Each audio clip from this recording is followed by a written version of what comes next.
Y pasamos a la adolescencia de Agustín. Y dice San Agustín: quiero ahora recordar las falsedades de mi vida pasada, no porque en ellas me complazca, sino porque te amo a ti, mi Dios. Lo hago por amor de tu amor, recordando en las amarguras de una vivencia revivida mi memoria, mis perversos caminos y malas andanzas. Durante algún tiempo de mi adolescencia ardía el deseo de saciar los más bajos apetitos y me hice como una selva de sombríos de amores. Se marchitó mi hermosura y aparecí ante tus ojos como un ser podrido y solo atento a complacerme a mí mismo y agradar a los demás. San Agustín, en su vida adolescente, lo único que le interesaba era agradarse a sí mismo. Y aquí es donde San Agustín comienza a explicarnos cómo su vida se estuvo llena de inmoralidad sexual, estuvo llena de pecado, de transgresiones. Y así la vanidad, la vanagloria, se empieza a apoderar de él. Era un joven de hervoroso ímpetu y quería grandes cosas para su vida. Al recordar la vida San Agustín de su concupiscencia sexual, deseaba haberse casado y procreado hijos. Él decía: hubiera preferido haber criado hijos en vez de haberme casado, en vez de haber sido un fornicario. Hubiera querido casarme, porque sé que la inmoralidad se apoderó de mi vida y todo esto. Y él deseaba ferventemente. Me hubiera gustado haberme dedicado al reino de los cielos. Y creo que eso es un factor bien importante respecto a la vida de San Agustín,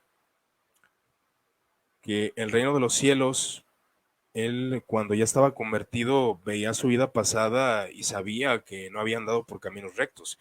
Y ese era un dolor grande para él. Y él afirma que su madre, Santa Mónica, no quería que él cometiera fornicación, como él fue amonestado precisamente por estar en los baños por su madre.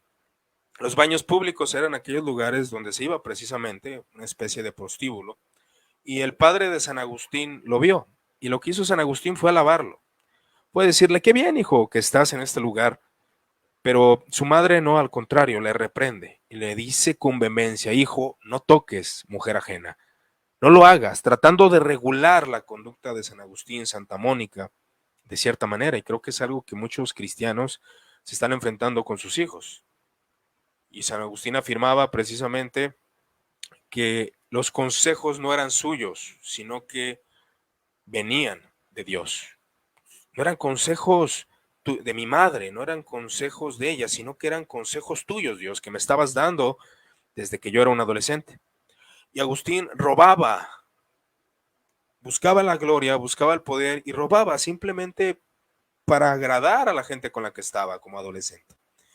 Y no disfrutaba las cosas robadas, sino que a él le interesaba lo que es el hurto, el pecado. A él le interesaba el placer del pecado.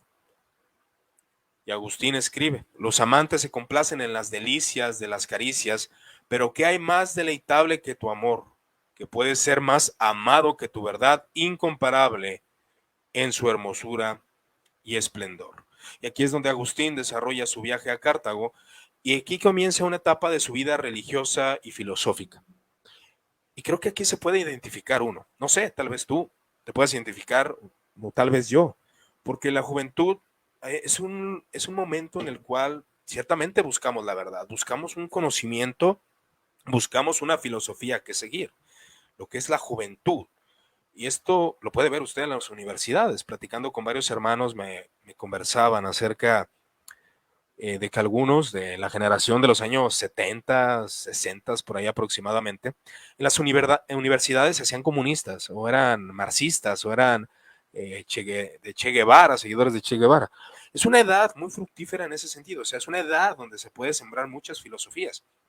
Y comúnmente la juventud, hablando de 16 a 19 años, es donde se va forjando el pensamiento religioso y filosófico, y creo que es algo muy importante. Y San Agustín, en su religiosidad, buscaba el deseo de ser amado, pero también buscaba el deseo de gloria, y buscaba el deseo de tener la verdad, de deleitarse de los conocimientos más poderosos, más elocuentes, más sabios. Dice San Agustín: dulce me era, pues, amar y ser amado, especialmente cuando podía disfrutar del cuerpo amado. es decir, el placer que produce la fornicación. Porque mi amor fue correspondido y llegué hasta el enlace secreto y sabroso, con alegría me dejaba atar por vínculos dolorosos. O sea, esas relaciones típicas de placer, de que sí, es alguien atractivo, alguien que posee la elocuencia, la vanidad para atraer para sí mujeres. Pero así la alegría de esto lo ataba a vínculos dolorosos y comúnmente este tipo de relaciones, este tipo de situaciones de fornicación en la juventud sin compromisos o simplemente ataduras de relaciones se colocan vínculos bastante dolorosos. Y Agustín lo declaraba, fui azotado con los hierros candentes de los celos y las sospechas, estas relaciones dañosas, o diríamos comúnmente hoy, relaciones sumamente tóxicas, los temores, las iras y las contiendas. Y ardía en San Agustín un deseo de amar, por eso le deleitaba y es deleitante. Podemos ver esa conducta en el ser humano. Cuando el ser humano es atractivo, atrae a mujeres, o en el caso de la mujer que atrae hombres, es algo placentero, son deseos corruptos, que a fin de cuentas no dañan, son trampas peligrosas. Y lo tenían a él como hombre interesante. Un hombre elocuente es un hombre interesante. Y Agustín lo entendía. Agustín comenzaba a sentir el sufrimiento que el pecado trae. Pero el pecado, a pesar de que trae sufrimiento, Agustín lo comprendía y nosotros lo entendemos. Es difícil liberarse de esto. Es difícil liberarse del pecado. Tú no te compadeces porque no quieres padecer lo mismo. Vivir bajo la miseria de los hombres. Estamos hablando que está hablando directamente con Dios, diciéndole, tú no te compadeces de nosotros porque tienes miedo a vivir lo que nosotros vivimos. Nosotros como hombres, cuando vemos a gente sufrir, nos compadecemos muchas veces por el hecho de que no queremos estar en esa condición. No queremos estar en la condición de pecado o no queremos estar en la condición de que nos va mal en la vida. Porque San Agustín, algo que tenía, uno de los deleites que tenía era el teatro. Le gustaba muchísimo el teatro. Y el teatro había dramatizaciones. Y estas dramatizaciones pues son como las películas modernas, que son realmente emocionantes y nos llegan a nuestro corazón y nos sentimos con un espíritu de compasión. Pero es un sentimiento de compasión pasajero, no es real, lo sentimos solamente por las películas o por el teatro en el caso de San Agustín. Qué maravilla entonces, dice San Agustín, si como oveja infeliz e impaciente de tu custodia me había cubierto de felicidad y de roña, de ahí me venía esa afición de sufrimiento, pero no sufrimiento profundo, es decir, que cuando veía el teatro, él sentía una ficción de sufrimiento, pero no era profundo, que para nada lo quería, sino sufrimientos fingidos de oído que solo es superficialmente me tocaban al ver esas historias en los teatros, al ver esa en nuestro caso, que vemos películas, simplemente es algo superficial y San Agustín lo declaraba. Y él llegaba y entraba al culto cristiano. Como hijo de cristiana, pues iba al culto cristiano. Y durante la celebración, él declara que de los sagrados misterios, es decir, de los sacramentos, había pensamientos impuros dentro de él.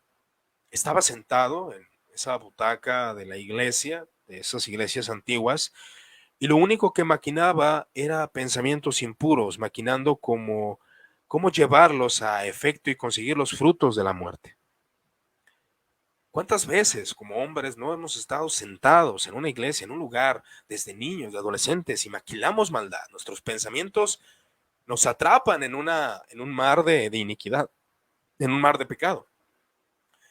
Entonces, Agustín comienza a alcanzar el poder de la escuela retórica, era soberbio, petulante, tenía la cabeza llena de humo, la adolescencia, la juventud. Es la etapa donde los hombres se sienten poderosos, fuertes. Él tenía 19 años y ya su padre a esta edad ya había muerto. Entonces se buscaba a él que se fuera a estudiar, que siguiera estudiando. Entonces a esta edad San Agustín tiene su primer contacto con la escritura.